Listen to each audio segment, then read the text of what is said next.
Boa noite a todos os irmãos e amigos. Somos muito agradecidos a Deus pela sua vida e pedimos a Deus que continue te abençoando, abençoando a sua casa, abençoando a sua família. O texto que temos para leitura e reflexão se encontra no Evangelho de Mateus, capítulo 9, versos 35 a 38, na Nova Versão Internacional, que lemos assim: Jesus ia passando por todas as cidades e povoados, ensinando nas sinagogas, pregando as boas novas do reino e curando todas as enfermidades e doenças. Ao ver as multidões, teve compaixão delas, porque estavam aflitas e desamparadas como ovelhas sem pastor. Então disse aos seus discípulos: a colheita é grande, mas os trabalhadores são poucos. Peçam, pois, ao Senhor da colheita que envie trabalhadores para a sua colheita. Nós vamos falar nesta noite, muito brevemente, mas não que este brevemente signifique algo sem sentido, sem valor, sobre o tema a missão de todos nós. Este texto reflete a missão e o sentimento de Jesus Cristo em relação às pessoas. Pensar que as pessoas vêm e vão, entram e saem de nossas vidas, pensar nas pessoas que passam por nós, pensar em pessoas que se encontram ou que se perdem, será sempre uma realidade que merecerá um tipo de atenção muito especial de cada um de nós individualmente. Na verdade, quando a visão da vontade de Deus é aplicada em nossas vidas, o senso da nossa missão para com Deus e para as pessoas passa a ser reconhecido. Quando o sentimento de compaixão toma conta do nosso ser ou de todo o nosso ser, nasce uma missão. Jesus Cristo tinha uma missão. Diz o texto bíblico que lemos que Jesus ia passando ou percorrendo por todas as cidades e povoados. Onde quer que houvesse pessoas, um lugarejo pequeno ou uma grande cidade, lá estava Jesus Cristo. O Senhor Jesus não se permitia levar por sentimentos que fossem contrários à sua missão. A sua missão era sempre bem executada. O Senhor Jesus sempre cumpria e cumpriu plenamente a sua missão.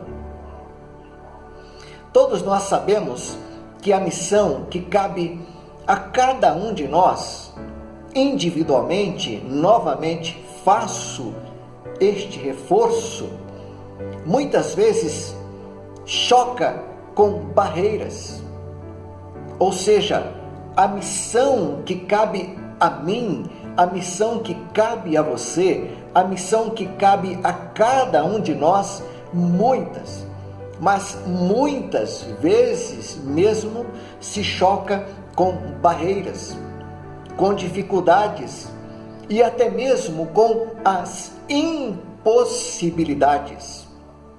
Mas quando colocamos as impossibilidades nas mãos do Senhor nosso Deus, que tem todo o poder, Ele faz com que as impossibilidades se tornem realidade. Alguns de nós vão se cansar quando enfrentam estas barreiras, estas dificuldades, estas lutas ou até mesmo as impossibilidades.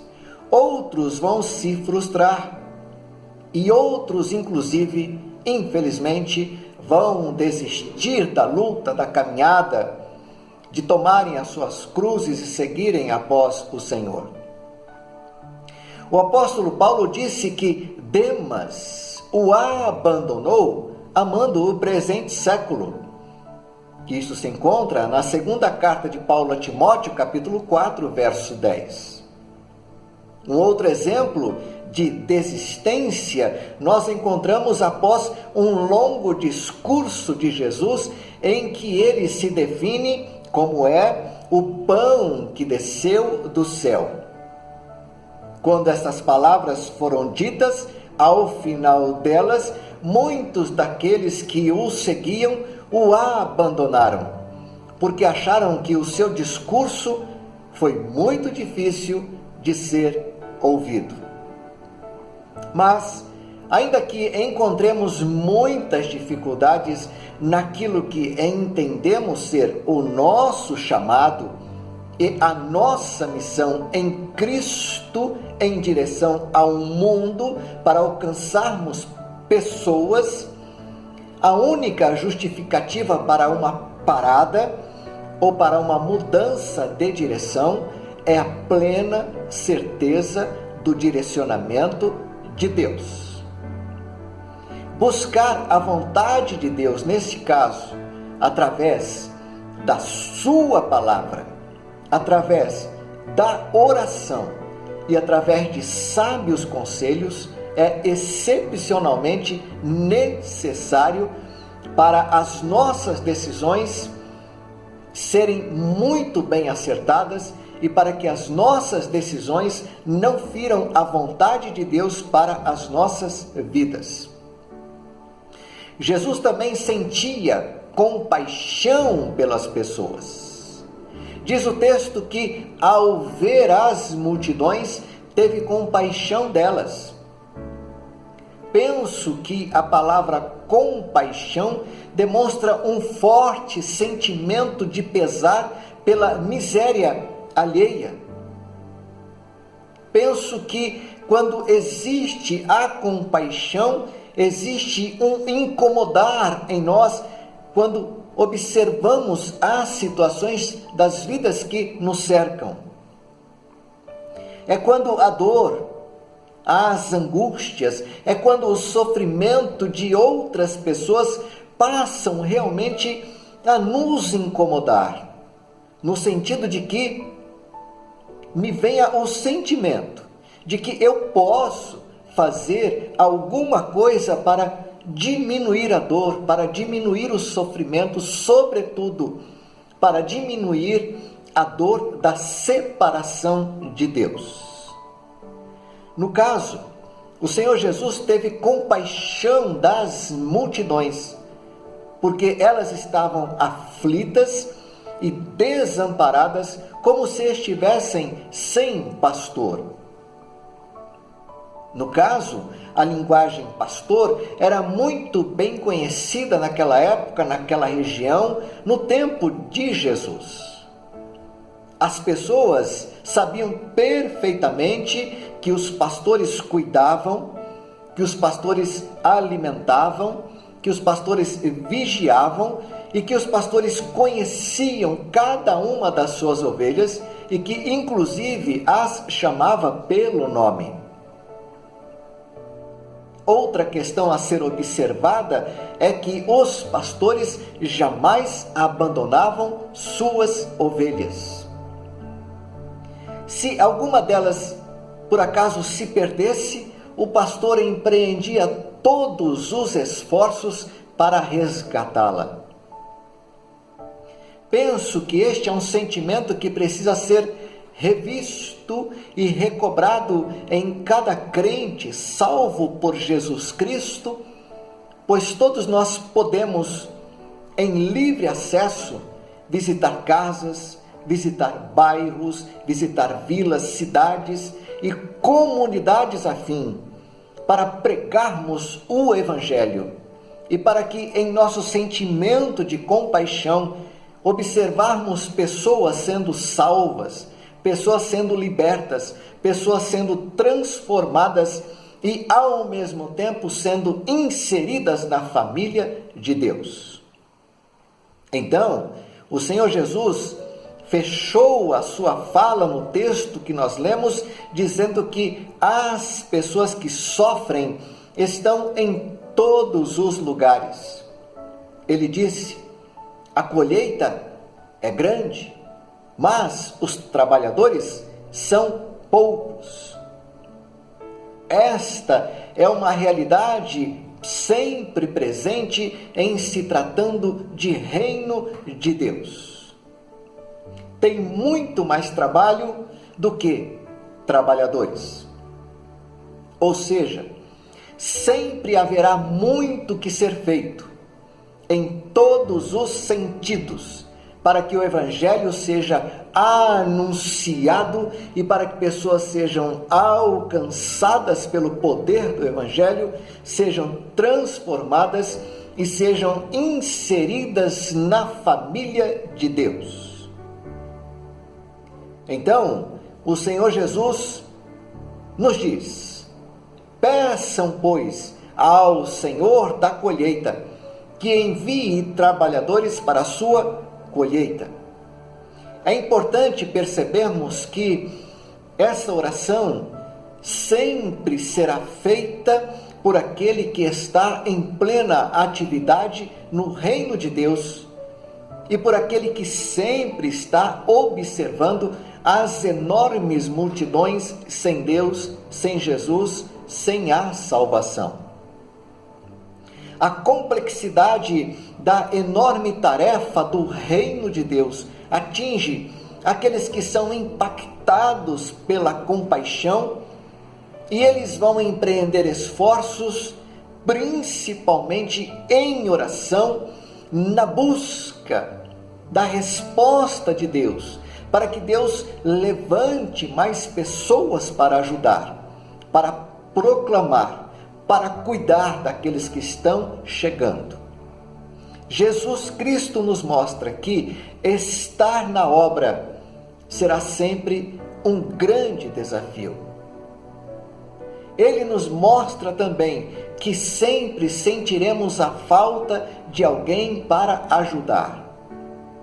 Também o Senhor Jesus nos mostra ainda que a nossa oração tem o poder de mover os céus e alcançar o coração das pessoas, para que, conclamadas a prestarem serviço para o reino de Deus, se coloquem à disposição.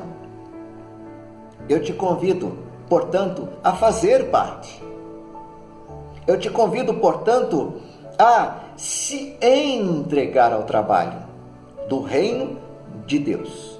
Eu te convido, portanto, não somente te convido, mas eu te desafio a se colocar à disposição do Senhor da colheita e a pedir que Deus te encha do desejo de servir. Eu te convido a clamar a Deus que encha o seu coração de compaixão e que, ao ver pessoas, ao ver comunidades, ao ver bairros, vizinhos, parentes, familiares, amigos, que você pregue o Evangelho, que você mostre o poder do Evangelho, este Evangelho que transformou a sua vida, que transformou a sua existência, que te salvou, que te libertou, que te deu nova esperança. Se a sua vida demonstra isso, e se o Evangelho te alcançou e você foi transformado, proclame a salvação em Jesus Cristo e coloque-se à disposição do reino para que a vontade de Deus se cumpra na sua vida e pessoas, ao ver a sua atitude, a sua fé, o seu compromisso com Deus, tenham um desejo, sintam a vontade de fazerem parte da família de Deus, dos salvos em Jesus Cristo. Eu te convido à oração neste momento. Vamos orar e falar com o nosso Deus. Deus amado e Deus bendito, obrigado, Senhor, por esse tempo de reflexão. Ó Deus, em nome de Jesus, encha-nos de compaixão. Ajuda-nos a ver, Deus, que a maior necessidade do ser humano é a presença de Jesus Cristo. Que a maior necessidade do ser humano é ser perdoado, salvo, lavado e transformado pelo sangue de Jesus. Ó Deus, nos ajude enquanto crentes, enquanto salvos por Jesus, a anunciarmos o Evangelho, a vivermos pela graça do Senhor e a colocarmos-nos à disposição para o reino de Deus. Eu oro assim e te agradeço, em nome de Jesus. Amém. Amém, meu irmão, amém, meu amigo, que Deus te abençoe, que Deus te dê um restante de semana abençoado, protegido, guardado, e que você esteja conosco no próximo domingo, às 9 horas da manhã, na Escola Bíblica, agora presencial, e também no culto da noite, às 18h30, culto híbrido, presencial e ao mesmo tempo online. Que Deus te abençoe, no nome de Jesus.